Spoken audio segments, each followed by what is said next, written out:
raha antsika mahalala moa zany fa iny faritra eny amin'ny faritra ambony eto Antananarivo iny Ambohipotsi sy sisy iny azo lazaina hoe toeram-pitsangatsangana ny olona na malagasy na vahiny.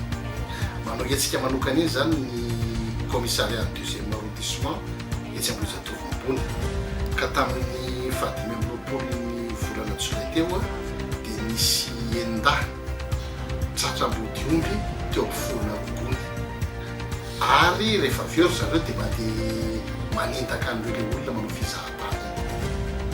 Tratra zareo ireo ary manodidina ny 20 taona 20 taona daholo ny taona. Rehefa voasambotra zany zareo dia nanaovana fanadihadiana dia zareo ireo no mpanentaka an'ireo olona manao fitsidihana eny faritra.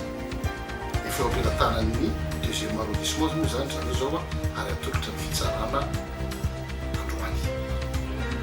Ny faha-efatra amby roapolo ny volana teo ndraiky koa fa 17 volana dia nisy rolahy ihany ndraiky koa teny amin'ny faritra amby roapolo siny nanentaka vangovangon'olona vangovango dia firavaka zany sy resaka portefeuille ny téléphone portable dia tratra moa izy rolahy ireo ary atolotra ny fitsarana.